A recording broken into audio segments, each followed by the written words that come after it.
Welcome, everyone. Glad to have you back. We are well into day 2 of the Secular Student Alliance virtual conference. And on this session, we're going to be Jason Lemieux. Is it Lemieux? Yep. Just realized I never said your name out loud before. Yeah, that's it. That's the way. All right, Jason, today to talk about how to speak to your elected officials. We just had a session an hour or so ago in which we spoke with Jared Huffman of Northern California and Jamie Raskin of Maryland, two congressmen from the Free Thought Caucus, the Congressional Free Thought Caucus. It's a unique opportunity arranged for us via the Secular Coalition for America. And but we have other less grandiose opportunities to talk to our elected officials, whether they be school board members, city council in our local cities, on up to our federal officials. And Jason has a career in this area, and we're really excited to have him share. So Jason, floor is yours. We look forward to your presentation. Well, thanks so much, Ryan, and hello, fellow youths. As Ryan said, I'm Jason Lemieux. I'm the Director of Government Affairs at the Center for Inquiry. We're a nonprofit organization. We're headquartered in Buffalo, New York, but I work out of our executive office in Washington, D.C. And our mission is to foster a secular society based on science, reason, and humanist values. So without further ado, I'm going to get right into a presentation to sort of talk to you a bit about how to speak to lawmakers in terms that are compelling to them and that they're sort of, they intuitively understand. And just quickly for background, before this position with CFI, I was a legislative staffer in the office of Senator Cory Booker. And before that, I did fellowships in some offices in the House of Representatives. So I've seen, I have a little bit of experience in both chambers of Congress. And that, obviously informs my speech today. So I'm going to go ahead and share a presentation on my screen. Ryan, let me know if this does not work. And hopefully right now you all have a full screen view of my slideshow. Yeah, looks good. Okay, great. So just to start out, this is not to insult anybody's intelligence, but I've found that there are some sort of aspects of what Congress is and how it works that were not apparent to me before I started working there. So the first thing that I think is not really intuitive to people, is very important to understand, is when we're speaking to members of Congress, and the first thing to say is we are going to spend most of our time speaking with members of their staff, not with members themselves. It's actually very rare to get face time with a member, but they have a very, extensive staff that is designed to sort of be their eyes and ears on the ground and to sort of act as an extension of their brain. So that legislative staffers are people who know what their members' priorities are. They know how this person thinks, whether they tend to approve or disapprove of certain issues. And this person is out there looking for opportunities for them to get engaged so that, the member of Congress themselves doesn't have to be everywhere all at the same time.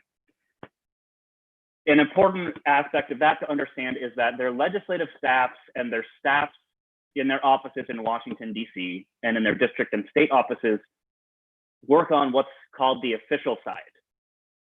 They cover policy issues, and the corollary to that, or the opposite of that, are people who work on campaign side. And congressional ethics rules put a very, very, very strict divide between official business and campaign business. So what this means is if you're speaking to a legislative staffer and you're speaking about your concerns about a policy issue, like, I don't like how you voted on this, or I think you should co-sponsor this bill, that person is literally legally not permitted to talk to you about campaign or electoral issues.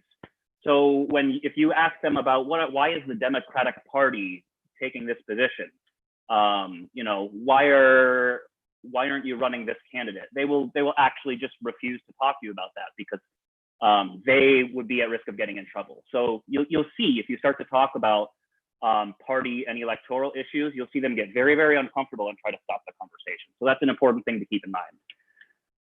Every member has personal issue priorities. This may sound like something that's obvious, but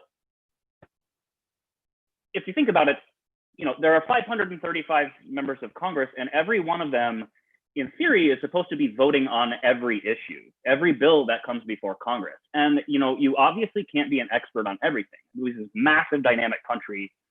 So people have to choose. They have to be very selective about what they're really going to focus on and push hard. And the word is champion their issues. And you will see this reflected in which committees they're assigned to. Because at the beginning of every Congress, they sort of put out a wish list of which committees they want to be on, and that's based on their personal priorities. And they usually get one of their top few selections if they're in the favor of party leadership.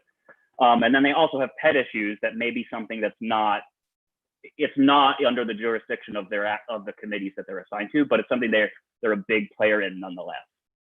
There are some differences between the way the House and the Senate works and the culture and the way that you can expect staffers to operate that I'll get into in a minute. And then just a final note on this point. My experience is all in the federal government, but I've done a little bit of lobbying now as a lobbyist in state legislatures, in several different state legislatures, and a lot of what I'm saying applies to that as well. And a lot of the sort of basics will apply down to municipal level. Local council members, a lot of them are operating under the same sort of incentive structures, even though there are differences in the rules of the institution and the processes. So to get right into how the House works, so that the House of Representatives, you won't be surprised to learn that they're much more focused on what is happening at a district level than senators are. They're very interested in what's going on locally. And you see this reflected in the fact that interns in a House office will often be sort of assigned to collect newspaper clippings every morning, like all of the relevant issues every time that member's name was mentioned in the press. But they'll also have a very they'll have a focus on local newspapers. They really, really care about what the hometown newspaper says about them. They're trying to get good headlines there. So that's something we can keep in mind when we're trying to appeal to their interests. Because of the fact that they are in a 2-year election cycle, they're elected for 2-year terms, they're basically always running for re-election. They really never step outside of that mindset. So anytime they get if they're seeking a policy victory, they're thinking about how can I leverage this to my re-election. So they're always in a short-term mode. So that means that when we talk to them and we appeal to them, we want to appeal to short-term interests. It doesn't do much good most of the time to sort of speak to a member of the House about what is going to happen in the long run if you can't sort of somehow bring it back to what their constituents care about and how their constituents are going to respond in the here and now. And the way that the House is structured, the rules of the House, the minority party has virtually no power whatsoever to set the agenda or to modify the agenda at all. Most of the time, members of the minority party are not even allowed to introduce amendments to a bill that is being considered on the floor of the House. And finally, members of the House are very, very short-staffed in their legislative offices. So the way that staffing works is that every session of Congress, the House and the Senate both get a certain pot of money to be divvied up among every member of that chamber that they can then use to run their offices however they want. And because there's 435 people in the House to divvy this money between versus 100 in the Senate, House staffs are much, much smaller than the Senate. And you'll see that reflected in the fact that staffers on the House side, you'll see them very pressed for time. They may come off as short or curt when they don't actually mean to. They have to cover a very, very broad set of issues, and they really don't have time to dive down and get into the weeds and the details, and to develop a lot of expertise, unfortunately, in any given issue. In contrast, the Senate, obviously, members of the Senate are going to be more focused on what happens in the state broadly. And it's important to recognize that House districts are generally very gerrymandered.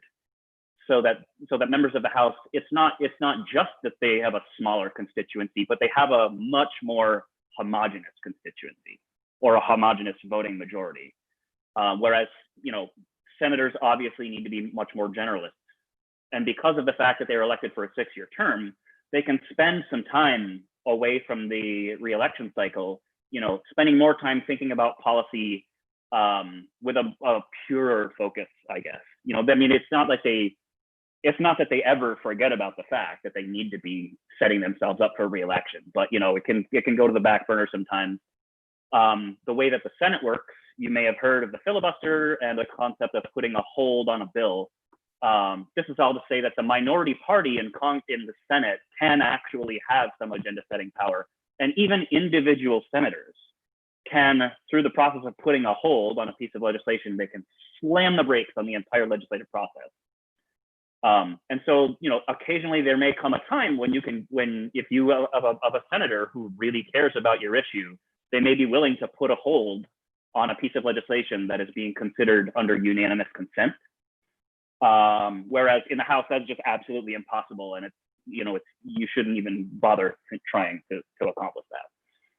So this is extremely oversimplified, this diagram, but I thought it would be helpful to sort of understand that when we're communicating with staffers, the type of communication, the medium of communication that we use is going to oftentimes dictate which staffing role the person is that we're talking to. And it's in a hierarchy. So, as you can see here at the bottom, if you call the Washington, D.C. office of a congressional office and express your concerns on the phone, you will almost always be speaking to a staff assistant or an intern. Staff assistants are sort of considered the lowest position in the hierarchy, and they don't have a policy focus.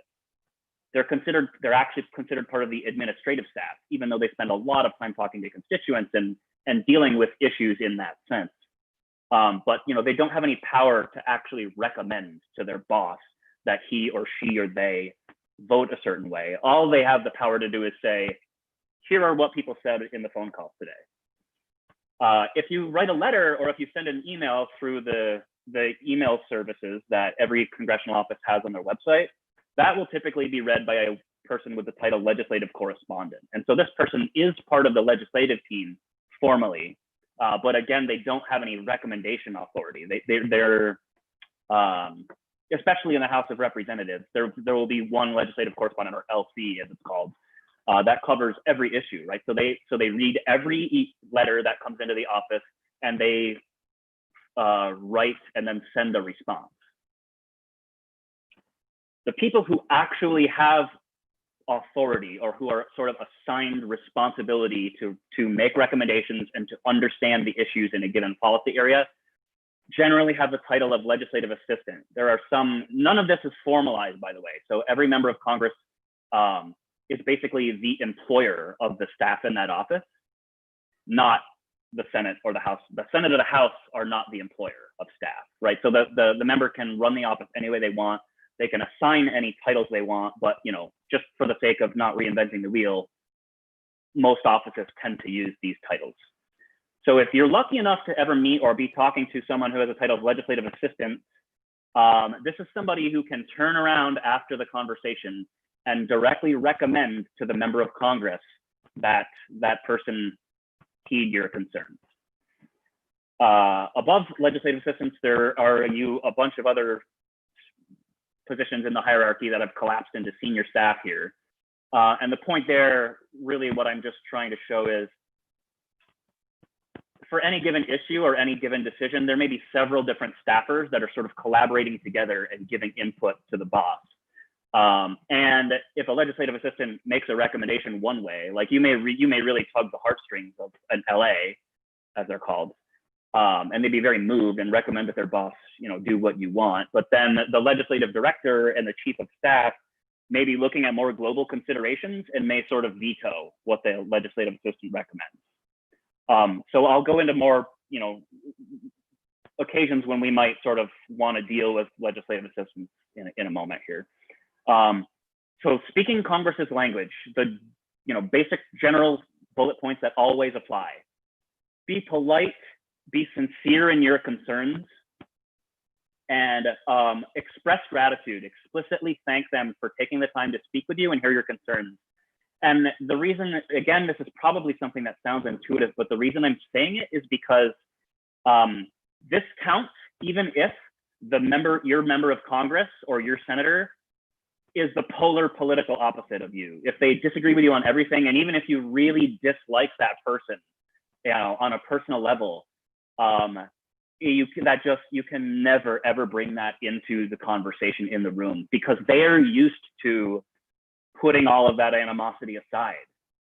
So, you won't, bipartisanship is basically dead as a functional issue. Like there aren't really bipartisan pieces of legislation anymore, but nevertheless, there are staffers in the parties who will talk to each other on issues. And there are a lot of offices that if they introduce a piece of legislation, they try to get a co-sponsor from the other party so that they can say that it's bipartisan, even if it's really like 99% of the ideas came from one party's platform. They're very used to speaking to members on the other, like staff on the other side of the aisle, and doing so in a polite way that does not reflect necessarily animosity that you may be seeing between their bosses, right? So you may see two members of Congress just being very acerbic and get in a really caustic debate on the floor on C-SPAN or something. And you would be forgiven for assuming that their staff behave that way to each other too, but they don't, they really don't. Because even while those members were arguing about one issue on which they vehemently disagree, their staffs may be working together on a completely different issue. So they may be having a extremely caustic debate about abortion, but meanwhile, these two members of Congress, this Democrat and this Republican, are working together to try to introduce an amendment to the Water Resources Development Act, for example. And this is just how it goes for them. So it really behooves us to reflect that culture of politeness, even when it feels counterintuitive. Be concise, even if I am not being concise in this presentation. And I say that because the job that I held in Senator Booker's office was legislative correspondent. So I read a lot of letters that came into his office on issues that mainly focused on telecommunications and transportation, consumer protection, space science, and technology. Sometimes people write very, very long letters, and it's because they're motivated and because they really care about the stuff. The thing is, though, is that it's almost a sort of binary, for the member themselves, it's kind of a sort of binary concern of like support or oppose a given issue. So you don't actually have to give them a long justification for why you think the way that you do. As long as you say, support more infrastructure, support a robust infrastructure, and support, public transportation, that member who is on the committee, and the transportation committee, that's what they need to know, right? And distill when you communicate with a member or with their staff, every communication should be about one single issue that you want to talk about today. So we see this a lot in letters where, because the party, people are sort of thinking in the mindset of the political parties, which have a platform on, basically every single issue that faces the United States, right? So it just makes sense to people to write in and say, you should support reproductive rights, and you should support increased access to public transportation, and you should oppose school vouchers because they devote public money to religious schools. The problem is that the legislative correspondent on the other end, especially in a Senate office, legislative correspondents are assigned policy areas. So if this letter comes in and it speaks about 3 different issues, they don't know which LC to assign the letter. And so then they just get lumped in with grab bag letters, and you get a very, very generic response. And the message that you wanted to convey does not get communicated as efficiently or as effectively as it does with a single issue letter or single issue meeting or phone call. And be as specific as you can on the policy details. So, the example I have here is if you make a phone call and if there's about to be a vote on an amendment and you think it's a terrible amendment, you can just, you tell them vote no on Senate Amendment 1234 to Senate Bill 5678. The reason that's helpful is because there are bill titles that don't reflect what's in the bill. Not all of them are obvious. So people will call up, you know, and they will have heard on the news, or they will have heard from a lobby group or an interest group about some very pressing issue on, say, you know, they're going to cut Medicare. And, you know, you'll get a phone call, the staff assistant will get a phone call like, vote no on this bad Medicare amendment. And the staff assistant's not tracking all the bill titles and all the amendment numbers going on that day. So they don't actually know what you're talking about. So they have very, very vague advice to send up to their boss. And everybody, you know, has to sort of parse out and try to figure out which of 100 different, you know, pieces of legislation you're talking about. Okay, this I want to really, really emphasize, maybe more than anything else: appeal to district and state interests as opposed to national interests. Before I got a job on the Hill, I just assumed that members of Congress were people that you went to speak to about the problems facing our nation and about what's best for the country. They're not. They do not get reelected by the country. They get reelected by their district and by their state. And, you know, sometimes it's to a degree that can feel rather off-putting. If you do, in fact, care about the best interests of the country, you know, which sometimes can be in tension with their district, which you'll see a lot of in districts where there's a lot of coal in the ground and there's a lot of jobs, there's a lot of coal mining jobs. You will see them have this sort of, they will express this worldview of like, well, there's room for all different kinds of energy. And that's because, you know, if we really phase out coal like we need to save the planet, in the short term, at least, members of their district are gonna lose jobs, like blue collar families. And it's a really challenging issue, but I'm digressing a bit, but it's really important to start the conversation by showing that you have looked up the demographics about their district and their state and what people in that area want and are saying. So the example I have here is, if I'm going to speak to a member of Congress who represents a district in Indiana or one of the Indiana senators, you know, I want to tell them that there's a lot of non-religious people in their district. Among their constituents are many people who are non-religious. And, you know, depending on the district or depending on the state, that may be straight up news. Like, you may be giving them what to them is brand new information when you say, according to Public Religion Research Institute, 27% of Indianans, or Hoosiers as they prefer to be called, choose no religious affiliation, which in fact is actually 2 points higher than the national average. And in Indianapolis, it's even higher at 28%. And this will be very counterintuitive to an Indiana office because they have a very, very strong conservative evangelical culture and presence in most of the states.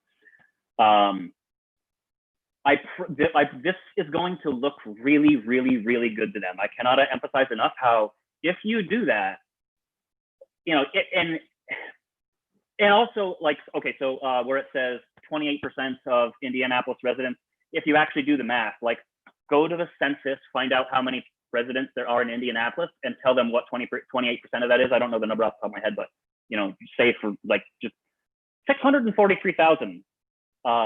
Put that number on there.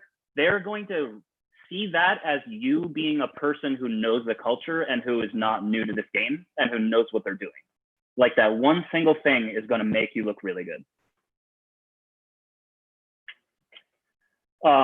You know, obviously there's strength in numbers because of the fact that this is ostensibly a democracy. So the more people you have on your side, the more voices you can plausibly speak for, and the broader a coalition or the broader a set of interest groups that you can obviously be representing, the more they are compelled to listen to your claims. That said, that does not mean it's a good idea to bring 25 people in for a meeting and then try to jockey for attention and get everybody to have their say and among 25 people in a 30-minute meeting. Grass tops. So, you know, we've all heard of the term grassroots, and we're also familiar with top-down policy coming from elites, but, you know, grass tops, which a lot of you have probably heard, is, it's like they're people who are sort of at the head of groups that are part of the grassroots or come from the grassroots or serve the grassroots. So, for example, executive directors of NGOs that operate in the district or that operate in the state, business leaders, you know, the like leader of a chamber of commerce, if that person happens to agree with you on a given issue. These are sort of people who the staff and the member will see to be speaking for a bunch of other people, right? So when you get like the executive director of the local NGO and a bunch of, you know, prominent business leaders, that will seem like more than just those 3 or 4 people. It will seem like sort of, you know, some number of hundreds or thousands or maybe even more are sort of speaking to that member through those intermediaries. Just briefly, this is an example of a really good and effective coalition that Center for Inquiry is a part of, and a lot of the other organizations that you hear from today are also a part of NCPE. But I say it because it's very, very broad. It's a very broad coalition. It's not just secular organizations. So NCPE opposes school vouchers. CFI is a member of the coalition because 67% of private schools in the United States are religious, and 78% of students who are attending a private school are attending a religious school. So school vouchers, which funnel public money to private schools, are essentially forcing taxpayers to pay for religious instruction, which is a violation of separation of church and state. So we're a member of NCPE, but as you can see from the, I don't know if you can see my mouse, but the sort of banner ad here, the Baptist Joint Committee for Religious Liberty is also in NCPE. Now, obviously, they are not offended with the notion of religious instruction per se, in the same way that CFI is, but they've got their own argument, which is that, you know, even if the money is going to a Baptist school, the government shouldn't be forcing me as a Baptist to pay for that. That should be my choice. If I want to donate, then I should have the right to express my religion freely by donating money to them. So all this to say, you know, coalitions can be very, very broad. You know, you have to, they're challenging, and I don't have time to sort of go into how to successfully run a coalition. Not that I'm an expert, but you know, they're very, very, very helpful, and you should try to use them when you can. I mentioned that members have pet issues. A lot of this can actually sort of be discerned from their public writing, from press releases and statements, and from their bio on their website. So this is the bio of Congressman Andre Carson. Is he Indiana? Whatever, it doesn't matter. Yes, he's in Indiana. So this, my previous version of this talk that I gave to was people in Indiana. So that's where all the examples are from. This is from Mr. Carson's website. And before I worked in Congress, I would have looked at this and I would have seen boilerplate. And I would have seen it as sort of vacuous and not really saying anything. But I was wrong. And they're telling you what they care about. So I've underlined some of the sort of phrases in here. You know, Select Committee on Intelligence tells you he's on the Intelligence Committee.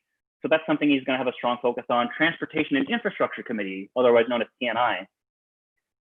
So that's a great piece of information if you are talking to them about transportation and infrastructure. But then he actually, in the next sentence, or in the next sentence clause, goes down and tells you even in more detail what on TNI he cares about most, right? So roads, bridges, rail lines.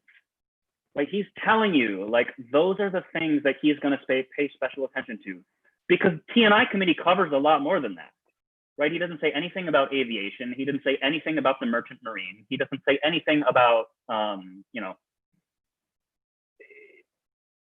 I don't know. Infrastructure funding is sort of implied in roads and bridges, but you know, you take my point. And then when you go down below to the next paragraph, this is stuff that is less policy and more political, but he tells you that he sits on the Democratic Steering and Policy Committee. Now, I told you earlier that members of Congress submit their wish list of which committees they want to be assigned to at the beginning of every session. Well, the Democratic Steering and Policy Committee are the folks who take a look at all those wish lists and decide who's going to get what. So this is a guy whose fellow members of Congress do not want to piss off, right? Like, and that's not to say that he's not a professional and that he doesn't do his job objectively, and, you know, but, you'd be crazy to like get on this guy's wrong side if you don't absolutely need to, or if it's not very, very politically important. He's also on the Congressional Black Caucus, and that's a very, very powerful and influential caucus on the Democratic side of politics. And you can see the rest. You can read all that. So I would have, again, before I worked on the Hill, and Ryan, let me know if I'm coming close to time, please. I would have been very, very apprehensive about requesting a meeting. I would have seen it as a presumptuous move on my part, but it's not. It's actually something that they get all day long. They're very used to it. And yeah, you can and should do it. And getting a meeting is a much, much more powerful way. You get a much more sort of say than you will just through writing letters and phone calls, although those are also important. So you can call members of you can go on their website, find the DC office phone number, call that up and say, hi, who handles religious freedom in your office? Or who handles the separation of church and state for your boss? And that is an absolutely routine question that staff assistant is fielding all day long. They will not bat an eye at it, and they will tell you the answer, right? And that's important because now you know the specific staffer who handles that issue, and you can communicate with them directly. And if you know the person's full name, so staff assistants will often, in most offices, they'll be reticent. They won't give you contact information, right? They'll say like, oh, we don't give out phone numbers.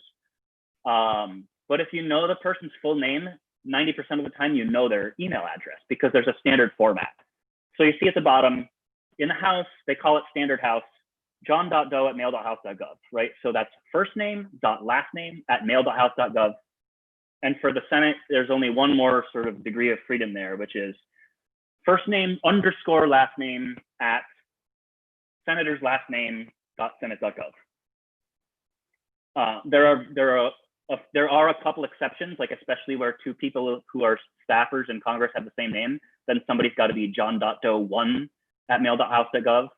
And some people have a specific committee address, which is weird, and I don't actually understand why that happens, but that's just very helpful for you to know. And because and when you're a staffer, you get these emails from some person you've never met and never talked to, and like, oh, well, they figured out what my email address was, I guess. If you get a meeting, whether it's in DC or it's in one of the district or state offices, it is a 30-minute meeting. Do not plan on getting one more second. Sometimes meetings run long, but especially during a busy sort of part of the season, the conference rooms will be booked in 30-minute blocks all day long. So if you start going over time, it's not uncommon for a sort of legislative director or somebody to like open the door, stick their head into your meeting and say, hey, excuse me, guys, I need to kick you out of here. We have the room reserved. And like, meeting's over. And if you were only halfway through what you had to say, like, that's it. So if you like wrap everything up on a like 28-minute mark, that again, it's a thing that looks really good. It looks like you know the culture and you are somebody who is like lent credibility for being that way. So to shift gears, how do we research legislation and understand what is actually out there in Congress to be voted on or to be amended or debated or considered? You've probably heard the term sense of Congress, which, as you know, we're told that these are bills that are not binding law, even if they get passed by Congress. If you look at the bill number, you can tell whether something is binding law or if it is a sense of Congress. So, you know, you see very obviously here, S.1234 or HR dot some number. Those are bills that will be binding law. They're called legislation.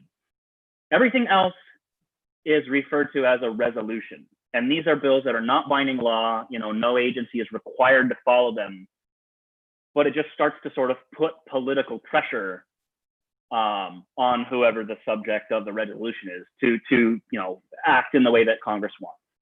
So SRES, HRES, and SJ and HJ, and the J stands for joint, where it was introduced in the Senate or the House, but both bodies of Congress are going to vote on it. Something that's not always obvious to people is not every piece of legislation is equal in the sense that there are times when members of Congress will introduce a piece of legislation, and in their heart of hearts and among their legislative staff, they know perfectly well that that bill will not be passed. in this Congress. They know there's not enough support. They know there's no way to argue for enough support. There's not enough horse trading that can be done. But they introduce it anyway, mainly to be able to get a press release that shows up in the local press saying, you know, Congressperson X introduces bill to fight for Y, right? And it's this appearance of fighting for your constituents, even though they know it's not going to get passed, right? And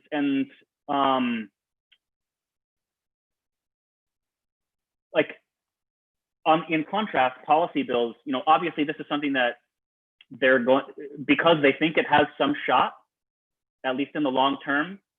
First of all, they're going to spend a lot more time usually trying to get the details right, so that if it becomes law, it is a good law and it will survive a court challenge, and that it won't sort of pit one agency against each other so that they're operating at cross purposes. There's all these little things you need to work out that if you're just going to write a message bill, you know, it would be a waste of time to spend weeks or months looking into all these details. So that's something for you to be aware of. And then also note that, you know, if you've all seen the, like, what is it, Schoolhouse Rock video, Just a Bill on Capitol Hill, there's a process, right? There are stages that legislation goes through on its way to becoming law. The most important one that I think, it's where most of the like important changes to a bill will be made is in committee. And this is kind of unfortunate for us because committees are also the part of the process that is the hardest to understand, hardest to get any answers about what's happening on the inside. It's really, really opaque, and committee staff do not have the same pressure or the same incentive to be responsive that personal staff do. So a member of Congress, their office, those people in their office who work for them are called personal staff. But the committee itself, the Committee on Transportation and Infrastructure, there are people called professional staff who work for the committee, and their boss is the chairman or the ranking member of that committee. But even so, they don't have the same sort of like urgent need to be responsive to constituents. So the most important thing to take away from this is you want to try to get your input on a piece of legislation. You want to try to get that to a member before the bill goes into the committee process. So bills will be voted on and amended in committee. They call it markup. When you hear that a bill has been marked up or a bill is going through markup or the committee is holding a markup, it means they're going to hold a vote on all the bills in their committee, well, on all the bills that the chair wants to vote on. There'll be amendments introduced, there'll be debates. It's like a mini version of what's going to happen later on the floor, right? But it's between people who just specialize in this narrow issue. So they understand the details a lot more. So the implication of that is that once if a bill gets successfully passed from committee and then goes to the floor, the other members of the chamber are going to sort of view that bill as like having had most of the kinks worked out through the committee process. They're going to see it as a like sort of polished bill, right? So this means that they're much more skeptical of amendments at that point in the process than they are in committee. So if you think there's if you object to just one provision in a bill, or if you think a bill could be improved by one amendment, you really want to try to get that in front of a member of the committee who is sympathetic to your concerns and try to get them to introduce it as an amendment in the committee. That's the wrong direction. Okay, so Congress.gov is a website where the Congressional Research Service puts every single piece of legislation that is introduced in the US Congress. Everything you can see, or everything that gets introduced in Congress, you can find on Congress.gov. So I have here an example, HR 3590, introduced in the 111th Congress, titled the Patient Protection and Affordable Care Act, or as we know it, Obamacare.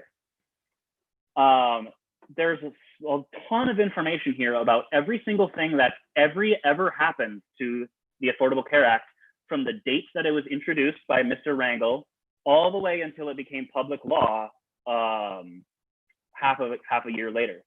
So you see that I circled some of these things down at the bottom here. Actions, this is every single sort of step in the process. So what you'll see here is introduction of the bill, you'll see the date that it was referred to committee and which committee it was referred to. And that's important for you if you want to sort of influence what happens when the committee considers the bill, right? You'll see every time an amendment was introduced, when the bill was considered on the floor, you'll see what happened when it was referred to the other chamber, back and forth, back and forth. Helpful for you to understand how far a bill along is in the process, how contentious it is, how likely it is to move. If you see a bill was introduced a year and a half ago and it was referred to committee, and then those are the only two actions, introduced, referred to committee X on the same day, and nothing has happened since, that bill is very likely to die in committee. It's the sort of conclusion to take away from that is that the committee or the chair probably doesn't have an appetite to consider that bill. And so the likelihood is it's not going to ever be marked up and it's not going to receive a hearing. That's not a hard and fast rule. It can happen, but that's just something to keep in mind. Also, co-sponsors, you can see who has co-sponsored a bill. That's valuable for you if you can see if your member, before you go in to tell them that you support a piece of legislation, you can see if they've actually co-sponsored it, right? And in that case, if you go tell them you support it, they're going to sort of like, the answer is going to be like, yeah, I mean, you're kind of speaking to the choir here. We're actually a co-sponsor of that piece of legislation. And co-sponsorship is also an ask that you can make of them. The term making an ask is a popular one on the Hill. You can tell them, I want you to vote for or oppose or amend the bill. You can also tell them, I want you to co-sponsor it. It's not I don't just want you to vote on this. I want you to show leadership among your fellow members of Congress and put your name on this and stake your reputation on this bill. And then, obviously you can see which committee it's been referred to. The reason they have that in plural is because in the House of Representatives, if a piece of legislation touches on the jurisdiction of several committees, then whatever provisions touch on the jurisdiction of a given committee are referred to that committee. So the parliamentarian is going to look at the bill and say, like, okay, overall, the Affordable Care Act is a tax issue. So it's referred primarily to House Ways and Means Committee, which has jurisdiction over taxes. But then, well, it looks like they didn't refer anything to the healthcare committees in here, but they could. So that's just something that you can, to help you understand how a bill is moving through the process. Okay, the Congressional Research Service, what is it? The Congressional Research Service is like a mini research university. It's like a little mini research university that exists only for members of Congress. So any congressional staffer can call the Congressional Research Service, or CRS, on speed dial and say, hi, I need to know how many times the Supreme Court has considered a case that is relevant to the Establishment Clause of the First Amendment of the Constitution since the founding of the country, right? And on the other end of the phone is a legit PhD. Like, most of these people are hired from research universities to come work at CRS, and they will actually do really good research on that issue at the request of the member.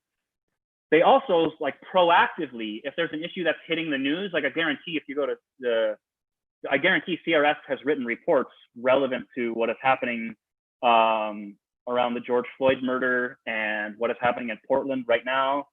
I guarantee there's stuff in CRS right now. Until very recently, all of that information was closed to the public. So these reports that you see here were not supposed to be distributed outside of Congress, but that was changed I don't know, it must have been just the last couple of years, but now you can go to crsreports.congress.gov and you can look up every single CRS report that's ever been written. I believe this goes all the way back. Like, you can find reports from the 70s. And this is really valuable to you because, first of all, somebody has done the research for you. It's a great starting point to get acquainted with an issue. And the CRS staff are focusing on what is most relevant to members of Congress, right? So it's not just a, like, generic, here's everything everybody needs. Here is specifically what's most important to Congress based on, the authority given Congress in the Constitution. So this can be really helpful to understand the issue, but then also how members of Congress think, what are the sort of things they care about, and what aspects of the debate are likely to come up soon. So please, I really, really hope that people will use this because it's incredibly valuable and it's totally free. If the taxpayers are paying for this, and otherwise these reports are just going to sit on a website somewhere. So yes, please, crsreports.congress.gov. Use this to your heart's content. I'm gonna skip over this, except to say that if you make a phone call, or no, let me rephrase that. If you're writing about an urgent issue, rather than something that's evergreen, like reproductive rights, you can call any member of Congress at any time in any year, and that's you can say I support reproductive rights, and that's sort of valid, legitimate concern, right? But if a bill is being voted on tomorrow on reproductive rights, and it's very urgent to you that your member vote a certain way, a letter or an email will generally not be read or understood in time. There can be a backlog of mail, especially if you use snail mail. I discourage using snail mail. I think people get a lot of advice that sort of, because of individualized letter is more personalized, that it means more. I disagree. And one reason is because all mail, before it can go to that office, has to be screened by the Capitol Police. And that's like a 2-week delay, right? So like you're automatically adding 2 weeks to whenever they're going to hear it. So if a vote is being held tomorrow, you want to call up, you want to tell the staff assistant, vote no on Senate Amendment 1234 to S5678. And do I have another? No, I don't.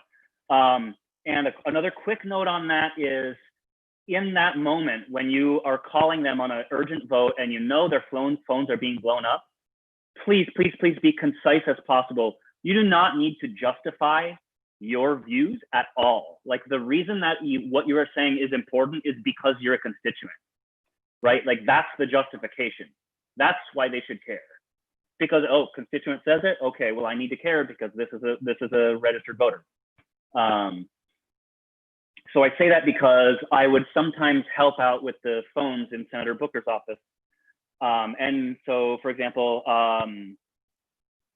to take the Iran nuclear deal, when the Senate had to approve that, Senator Booker was one of the last members of the Senate to sort of publicly announce what his decision was, how he was going to vote.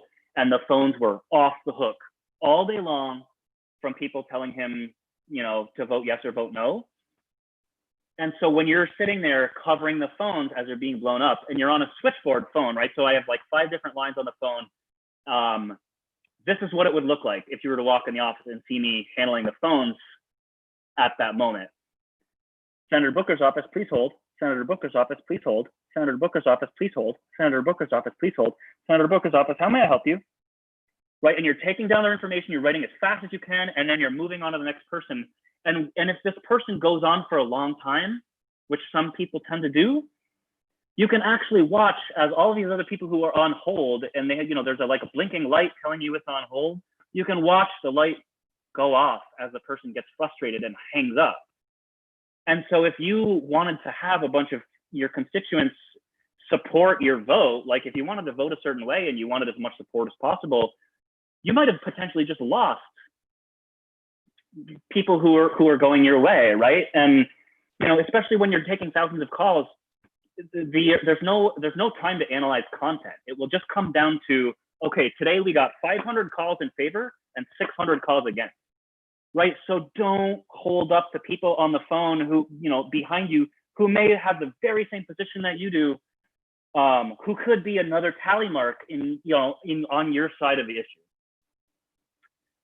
So this is shifting gears to something that's not, this will come up for most of us less often, but I think there's sort of a vague sense that members of Congress assist to help out constituents who are in an emergency. This is known as constituent services. It's understood to be conceptually different from policy work, and it's staffed by different people who are specialists in constituent services. You see this most often, like typically it's supposed to be assistance with a federal agency, right? So if you are having trouble getting a housing voucher from the Department of Housing and Urban Development, Your member of Congress, one of their sort of authorities or one of their responsibilities is to help you with that. But it can also be the case that constituent services staff can help you with something going on with a state agency or with a local agency, or other issues that, depending on how helpful that office wants to be, they can help if you ask them for it. First thing to say about that is give notice as early as possible. And I say that because I've seen letters from constituents sent to members of Congress that are like, I'm writing this from my driveway and I was just foreclosed from, I was just evicted from my house, which was foreclosed on. And at that moment, it's really, really hard for the members' staff to help you when you're already out on the street, right? Like, if they had known a couple months ago that this process was underway, they could have tried to step in earlier and prevent you from ever getting evicted in the first place. And if it's we can't foresee the future, right? So we can't know that necessarily that we're going to be foreclosed on or whatever, but try to give them as notice as early as possible. It can be hard to figure out how to start this process, and there's no standard format, but on members' websites, you'll typically either see constituent services or assistance with a government agency. So if your problem is not with a federal agency, if it's with a state agency, or if it's not with an agency at all, nevertheless, that's the tab you want to click on to start this process.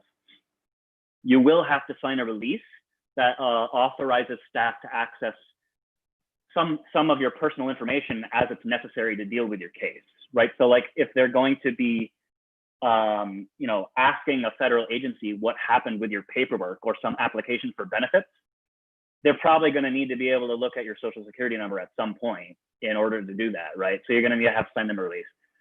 The admonishment to be polite applies 10,000-fold in this case, for the obvious reason that we are in an emergency and we need people to be as helpful to us as possible. So this is a case where, especially if your member of Congress is in an opposing political party, if they disagree with you on all policy issues, you are going to have to put all that aside. And the constituent services staff largely will too. These are people who they work in the district office, not in the DC office, because they want to serve people in their district. They care. So don't be afraid to reach out and open up casework, as it's called, if the member is not necessarily in your political party. There's no sense in hassling them every day. Asking them what's the deal? What's the deal? What's the update? By and large, when there's an update, they will get back to you, but it can be helpful sort of just every couple of weeks, drop them a line. Hi, I'm just calling to check if there's been any update, just to make sure that it didn't somehow fall off the radar. And so that's all I have to say about that. I think I'm going to go ahead and wrap up now. Again, be polite, even though it may feel really counterintuitive at times to members of Congress and their staff. They see that as an aspect of professionalism and an aspect of just how legislative affairs work. You can do research and know what your members' priorities are, cultivate relationships with their staff. It's possible to get on a first name basis with a legislative assistant who handles, for me, that's mostly going to be church-state separation or science-based policy. And you can go back to that person, half a year from now to talk about another piece of legislation, and they know who they're dealing with, and the conversation gets easier that way. And obviously, the more numbers in the sense of how many registered voters we can claim to be speaking for, how many members are part of our organization, like for example, the Student Secular Alliance, how many different grass tops people are in the room, how broad is your coalition? These are all things that are really helpful. And again, I don't have a bullet point here, but appeal to district and state interests, bring the issue back to their constituents. Okay, LGBTQ rights affect all 317 million Americans and all people in the world, in fact. But here's how many of your constituents can be estimated to be identified as LGBTQ+, right? People who are going to vote for or against you in 2022. Here they are, here's the number. So with that, I'm going to go ahead and open it up for any questions. If you have anything that you want to ask later, that comes up later, you can feel free to email me at jlemieux@centerforinquiry.org. Thanks so much for time and attention. I should have opened with that. Thanks, Ryan, for helping put this together, and I'm happy to answer any questions that you have. Cool, thank you. That was super comprehensive, and I have to say, just in the little time I've been in this community, having someone like you that's been on the inside is super helpful, and I think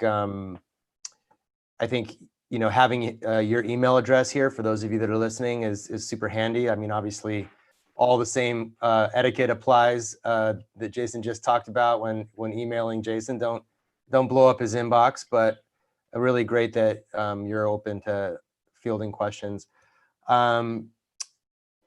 Your cats are apparently getting lots of comments on Twitter, I'm hearing. People love your. I thought that might happen. Love your cats. They can be really precocious. Yeah. So they're 9 months old, by the way.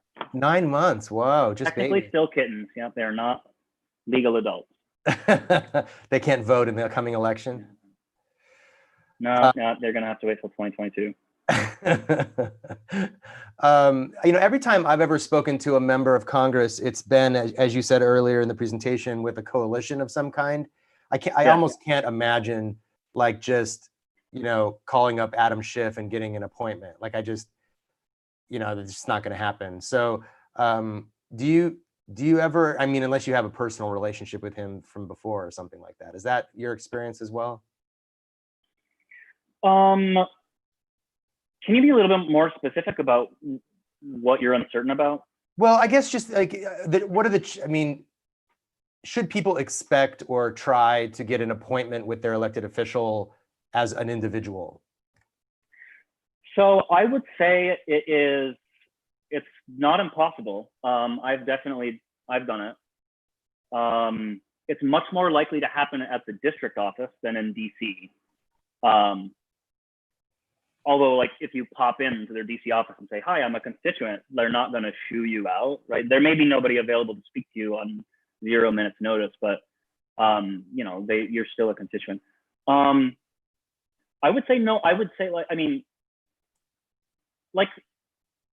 you might not always need a meeting, right? Like, if it's a very simple, vote no on this anti-abortion bill, you might not necessarily need a meeting if everything you're going to say is something that they've heard 1,000 times, and like the reason why you're for or against it is very obvious. But I wouldn't be apprehensive. And there's also something to be said for like, make them say no. Right. If the answer is no, make them say no, and then you can turn around and say, like, Congressman, member of Congress X refuses to meet with his constituents. That's always a tactic that's available to you. Right. But no, I really, especially in the House, like in the Senate, you are one of however many people in the state, but like House, things are just so local for them that you can't, like, maybe it helps your chances if you can even get like 2 or 3 people who are all constituents and who care about something. It's just something that I know it feels counterintuitive. It just feels weird. And like, honestly, it's something I think we just need to try to get over. Just take my word for it the first time. And it's possible to get a no, like they may be genuinely really busy and they do have to prioritize sometimes, but I would say err on the side of asking for a meeting. Yeah. That's good. Yeah, I think that's important. Sometimes there's also like a desire to educate. So like I've heard Judy Chu, who's my representative, talk about the crisis facing tenants right now during COVID-19. And it's clear to me that she's either playing dumb or doesn't really understand the situation, which I've noticed at times in lobbying events that I've been a part of, that sometimes the members, they can't be experts about, like you said, about every single thing. They have their areas of specialty and they're not going to be, technical experts on everything. Are there ways of sort of just saying, like, here's a viewpoint I would love to have you incorporate into your understanding of this? Yeah, I think so. So, you mentioned Judy Chu, and for those who don't know Ms. Chu, she is a Democrat. She's got a PhD. I think she might be the only PhD in Congress at the moment. But I say that because she's probably inclined to care about the sort of issues that you and I are going to tend to want to care about. And the situation facing constituents due to COVID in her district, I'm operating from the very safe assumption that she is like totally on board with the concern in general. So if you would go to her staff and you say, the member, the representative made some statements, and I wanted to sort of clarify some points, or I wanted to add another viewpoint that I didn't really see addressed.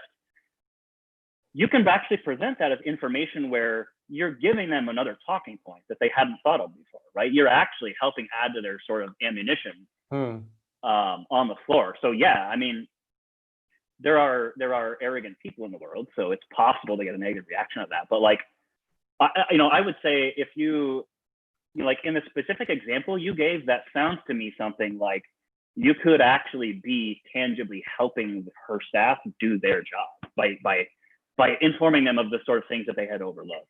Right.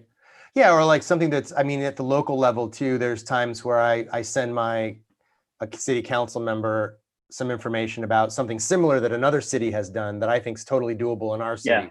You know, that, because I think none of the politicians tend to be fairly cautious, it seems to me. They don't want to go out on a limb if they're not sure it's going to work or going to backfire on them or something. And so if they see a successful example of something somewhere else, they might feel more confident. Well, yeah, and that goes back to this, this concept of a champion of a piece of legislation, which, one of the sort of implications there is, as you said, like they want to follow, like most of the time they want to follow the lead. If 40 people have already co-sponsored it, they don't have to worry, So yeah, like the hardest part is getting that first person to stick their neck out, especially if this has never been said before or never been tried before. I feel like I had another thought to go to that, but I forgot what it was. So I'll let you. Yeah. Go to the next question if you want. Yeah, Dan has a question. I'm gonna unmute you, Dan, if you want to ask your question, or I can just read it as well. If that's. It looks like you're still muted, Dan. Oh yeah, it's a two-step unmute process. I have to do it, and then he has a question. He says, "Is there a good website that clearly shows you which important bills are about to be voted on and who voted for against recent bills?" About to be voted on. So, well, one thing to say is in both chambers, there's it's probably on Congressgov, but both of the floor, like there's a House floor website and a Senate floor website, and they will tell you, one thing that they have is sort of like live tweeting or live blogging like events as they happen on the floor. Like, so now this bill is being considered. There are now 40 minutes of debate, or the chair has adjourned until 2 p.m. So you can actually watch that play out, and you can see, and what happens usually is like at close of business, usually they'll give you the next day's schedule, right? So if you are paying excellent attention, you can see what's going to get voted on tomorrow. I say usually because I have not found these to be ultra reliable, and sometimes there can be a delay, and it's also very, very hard to literally watch the floor schedule every single day. That's somebody's full-time job. Yeah. So honestly, like a lot of times we have to use shortcuts of, I pay a lot of attention to what my fellow lobbyists in partner organizations are saying, because any one of us might have a good relationship with a staffer in an office that really cares about that issue. And that staffer can sometimes call them up and be like, hey, just so you know, this hasn't been announced yet, but this bill is going to go up for a vote on Tuesday. And a lot of times that intelligence is known by staff before there's ever a formal announcement. Committees also, they will announce when their hearings are and when their markups are. So if you see executive session on the committee website, that's a markup. That means they're going to consider legislation. And then if you look at the executive session sort of summary, there'll be just massive mess of like bill names that are all going to be considered. I really wish I had a better answer for you, because it can be hard. But like, pay attention to interest issue websites, because they will try to alert you as soon as possible to make phone calls. What I do. Yeah, that's what I do. I always depend on these other staffers in activist organizations to tell me. Yeah, and like, you know, and it's frustrating for me, because I can't stand gatekeeping, because, you know, in my view, it's like, I think people can use it to sort of like hold on to their value as a professional by making sure that everybody needs to come to them to know just the basic facts about things. Where I think it's not strictly necessary for it to be that way. Right. But yeah, industry websites, you know, I'm gonna follow up with you, Ryan, because I know I can come up with a better answer, but it's not. Sure. In my head. I'll try to come up with like a sort of mini sort of list of sources that are helpful. I think there is no one thing that's gonna like get it for every issue all the time. I really wish that there was better about this, but especially in this day and age where many pieces of legislation that get passed, that happens in a very ad hoc manner that does not reflect sort of the Schoolhouse Rock version of how things work. And that has a lot to do with the fact that Congress is so dysfunctional that everything reaches a point of crisis. Congress absolutely cannot agree on even a basic response until it is just an absolute emergency. So they slapdash something together at the last minute, and like people's lives are on the line, so they don't have time to go through the regular process. So it just comes to the smoke-filled room of the speaker ranking, speaker, minority leader, and then the majority and minority leader in the Senate. And those four just like hashing out a deal, and everything is bare bones. And that's super frustrating for everybody too. But yeah, like when you see an interest group say this is going to be voted on, and you can't find that as public information anywhere, is because they heard it from a staffer who knows something that is not yet public information. Yeah, I just put in the chat. It occurred to me as you were talking that American Atheist has a legislation tracker on their website, and this is obviously not all legislation, but the ones that they care about, which is separation of religion and government, religious equality, other types of equality that are sort of based in religion, or inequality that's based in religion. So, and other organizations do similar things. I know some organizations that I follow around homelessness and poverty and stuff like that have legislation trackers as well. You kind of have to just dig into those things a little bit. This isn't a question, but I feel like it's a fun way to conclude. This is a compliment, actually, from one of our Facebook viewers, Stephen, who says, "I've been working in politics since I was a little kid. This is the most informative, detailed, and frank explanation of the nuts and bolts I've ever heard. Bravo." Well, thank you, Stephen. I really appreciate that.